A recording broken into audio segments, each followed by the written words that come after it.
Pernah nggak sih teman-teman baca satu kitab di Alkitab yang isinya tuh kayaknya penuh penghakiman, tapi kok katanya justru bawa penghiburan? Nah, kitab itulah yang mau kita bedah hari ini, Kitab Nahum. Ini nih pertanyaan utamanya kan, gimana ceritanya sebuah kitab yang isinya penuh, ya bisa dibilang pembalasan, malah jadi pesan yang menghibur. Ini teka-teki yang bakal kita pecahkan bareng-bareng. Dan teka-tekinya jadi makin seru waktu kita tahu arti nama nabinya sendiri, Nahum. Dari bahasa Ibrani, Nahum artinya sang penghibur. Wow, jadi seorang nabi bernama penghibur tapi kok ngabarin kehancuran? Aneh banget kan? Yuk kita cari tahu jawabannya. Oke, untuk bisa ngerti penghiburannya, kita harus kenalan dulu sama penjahatnya. Siapa sih yang jadi target utama dalam cerita ini? Kita akan lihat konteks sejarahnya, yaitu Kekaisaran Asyur yang super kejam. Coba kita lihat timeline ini sebentar ya, biar kebayang situasinya. Kita lagi ada di abad ke-7 sebelum Masehi. Asyur itu udah kayak negara adidaya satu-satunya. Di tahun 722 sebelum Masehi, mereka libas kerajaan Israel Utara.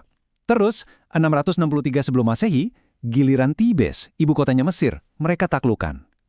Nah, Nahum ini bernubuat sekitar tahun 650 sebelum Masehi, pas Asyur lagi di puncak-puncaknya. Dan benar aja, nubuatnya terbukti. Di tahun 612 sebelum Masehi, Niniwe, ibu kota mereka, hancur lebur. Jadi kebayangkan, Nahum ini bicara ke dunia yang hidup di bawah bayang-bayang terornya Asyur. Nah, lihat deh betapa spesifiknya dakwaan Nahum terhadap Niniwe. Ini bukan cuma marah-marah nggak jelas loh. Dia sebut Niniwe itu kota darah karena kekerasan fisiknya yang sistematis. Terus disebut penuh dusta karena mereka ini jagonya menipu dan melanggar perjanjian internasional. Belum lagi penjarahan tanpa akhirnya yang bikin negara-negara taklukan sengsara. Bahkan sampai dituduh pakai ilmu sihir dalam kebijakan negaranya.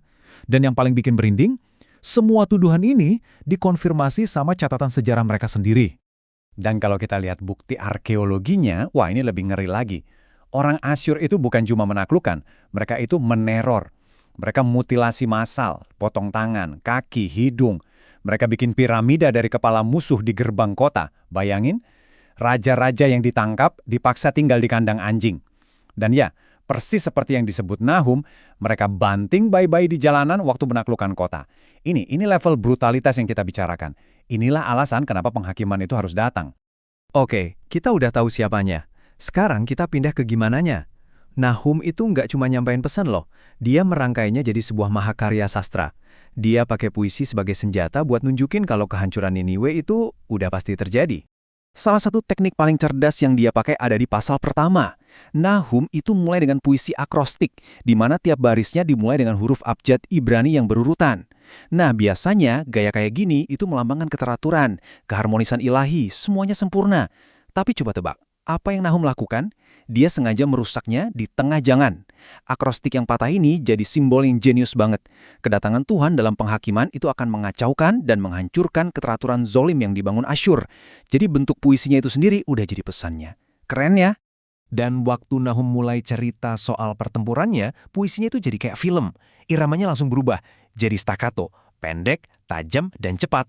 Kita tuh kayak bisa dengar langsung gemuruh kereta-kereta perang yang lagi menyerbu. Kilatan pedang dan tombak, puisinya itu benar-benar menciptakan suasana pertempuran yang kacau balau, penuh energi, dan dahsyat banget. Ini bukan cuma perasaan kita aja loh. Seorang ahli Alkitab, G.A. Smith, menggambarkannya begini. Irama bahasa Ibrani dalam kitab Nahum itu bergemuruh, melompat, dan berkilat persis seperti kereta-kereta perang dan para penunggang kuda yang digambarkannya. Jadi ini memang sebuah karya seni yang sengaja dirancang untuk menyampaikan kepastian penghakiman. Oke, jadi kita udah lihat siapa musuhnya dan gimana pesannya disampaikan dengan sangat puitis. Sekarang kita masuk ke bagian paling dalam, motifnya. Kenapa Tuhan melakukan ini semua? Jawabannya ada di pemahaman bahwa keadilan itu ternyata bisa jadi tempat berlindung. Oke, kita balik lagi ke pertanyaan awal kita. Jadi, di mana letak penghiburannya di tengah semua kehancuran ini? Kitab ini kan dimulai dengan pernyataan kalau Tuhan itu Allah yang cemburu atau dalam bahasa Ibraninya kano. Tunggu dulu. Ini bukan cemburu kayak manusia yang picik dan iri ya. Dalam Alkitab, cemburu ilahi itu artinya komitmen Tuhan yang luar biasa kuat, yang melindungi dan gak goyah sama sekali terhadap umatnya dan tatanan moralnya. Dia cemburu demi mereka, bukan cemburu sama mereka. Ini tuh sisi lain dari kasih setianya. Jadi, Nahum ini ngasih kita gambaran Tuhan yang kompleks. Di satu sisi, dia itu pembalas yang adil. Dia juga lambat marah, artinya dia sabar. Tapi bukan berarti membiarkan kejahatan. Dia berkomitmen luar biasa pada umatnya. Nah, karakter-karakter ini kedengarannya kan keras ya, tapi ada sisi lainnya. Dan ini dia ayat kuncinya. Di tengah-tengah badai penghakiman itu, Nahum 1 ayat 7 bersinar kayak mercusuar.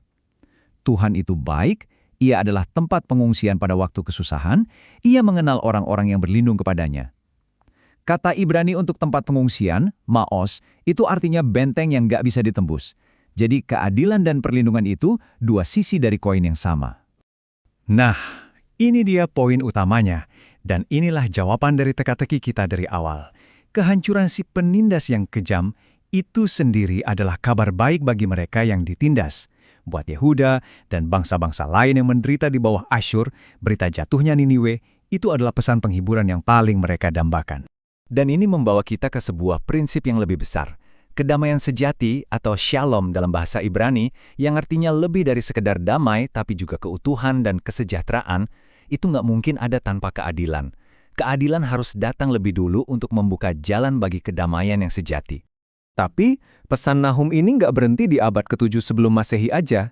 Gema pesannya itu terasa sepanjang sejarah, bahkan nyambung dari Perjanjian Lama ke Perjanjian Baru dengan cara yang, wah keren banget. Coba deh kita bandingin Nahum dengan nabi lain yang diutus ke kota yang sama, Yunus. Sekitar 150 tahun sebelumnya, Yunus datang bawa pesan belas kasihan Tuhan. Hasilnya, Niniwe bertobat dan mereka diselamatkan. Nah sekarang giliran Nahum yang datang dengan pesan keadilan Tuhan. Hasilnya, Niniwe dihakimi dan dihancurkan. Ini nunjukin keseimbangan karakter Tuhan. Belas kasihannya itu luar biasa, tapi keadilannya juga nggak bisa dihindari. Dan ini nih yang luar biasa. Coba kita ikuti jejak satu frasa ini ya. Di Nahum 1 ayat 15, ada ungkapan kaki yang indah yang bawa kabar baik. Penindas Yehuda, yaitu Asyur, udah kalah. Terus Nabi Yesaya pakai kata-kata yang persis sama buat mengumumkan pembebasan dari penindas berikutnya, yaitu Babel. Dan puncaknya di mana?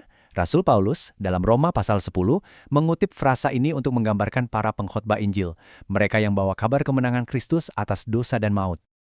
Jadi, kalau kita renungkan, kabar baik yang paling puncak itu ternyata bukan cuma soal jatuhnya sebuah kekaisaran di dunia, tapi kemenangan Kristus atas penindas kita yang paling utama, dosa dan kematian. Pesan pembebasan di kitab Nahum ini menemukan penggenapan tertingginya di dalam Injil. Kitab Nahum ini ditutup dengan pertanyaan yang nusuk banget, yang ditujukan ke Niniwe. Sebab kepada siapakah tidak tertimpa kekejamanmu yang terus-menerus itu?